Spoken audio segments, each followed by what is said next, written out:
the 7 shocking things that made me a millionaire by the age of 27. So here we go. I wrote a list. I've got it right here. So the first one and foremost is using credit cards to pay for services and tools. Now, I just noticed that it's actually 8 things I wrote down. So it's 8 habits that I've learned or I can look back at and has really helped me get to my first $1 million at the age of 27. All right. So again, the first one was using credit cards to pay for tools and services. And the reason why I say tools and services, because the things it that I was building. So I was using credit to pay for things like website development, for specific softwares and plugins at the time that I was testing and trying out to offer different services to my ideal clients. I was offloading a lot of stuff that I could whenever I had a little bit of credit freed up. I would go ahead and try different bringing in different people that had more skill in certain areas to build out different products and services for what I was already offering for my clients. So making them better, making them faster, making them more user friendly. So credit really helped me build my business. And without credit, I would never be able to save up enough money to actually take the risk that I needed to take to actually test out the ideas, to actually implement the ideas. Even though a lot of those things that I paid for didn't turn out, the things that did turn out really built the foundation and what was needed to keep growing over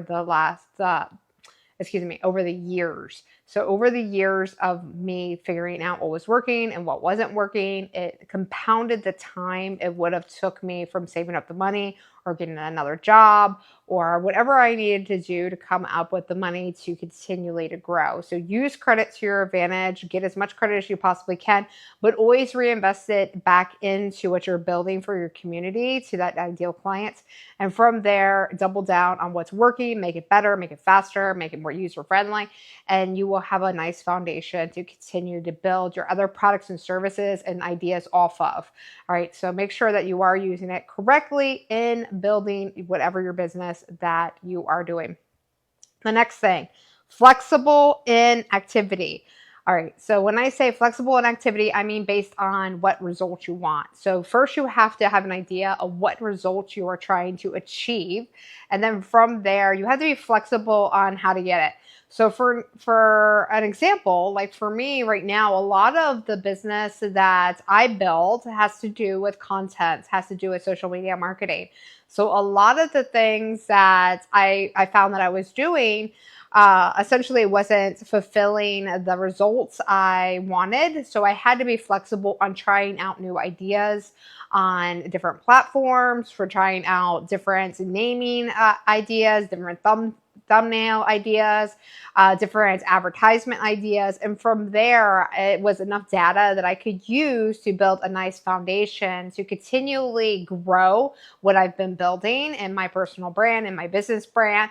So I can have that really solid foundation and say, this is working. Now I can build off of this and build something bigger and greater and better. And again, it's always like identifying what it is that's working and then making it better and improving on that. So you are basically taking that credit, you're taking those ideas, you're taking all the information you are needing to get to the next step. Okay, so you are building the foundation to get to the next step. All right, the next one is research success in the area that I want to be successful in. Now, this is so cut and dry. A lot of people overlook this. They don't know enough about their industry and the successful people in it. So now is your time to make a list. Like, who is the successful people that you see that are already working in this industry? Who do you need to study? Who do you need to model? And this is going to exponentially help your success. So for me in my early 20s, I was reading a lot of books around the topics that I needed to know and the people that were successful in those industries, so I could get better and faster at what I was doing. I was buying courses, I was buying books, I was buying motivational tracks to keep me motivated and to keep learning and evolving and going through those day-to-day processes. Because a lot of it has to do with consistency, but when you have consistency and you are continually learning, then there's no stopping your success. All right, so number 4 is got closer to the vision often. And what I mean by this, we call them now vision boards, but for me, I didn't know what a vision board back when I was 20. There was nobody like talking about it on YouTube. There was no talk about like on a podcast. Podcasts didn't exist back then. But in my 20s, it was getting close into those neighborhoods, into those restaurants, and dressing up and going to those fancy resorts, to actually, seeing really nice cars at car lots. It was whatever I could do to get me into those environments where people were spending a lot of money, where they were dressing nice, where they were really well articulated, like in their words. It was going to those events as well as those communities and just saying, I could get there. I can have this. This is accessible to me. All right. So it's always constantly reminding yourself that if somebody else has it, then you can definitely have it too.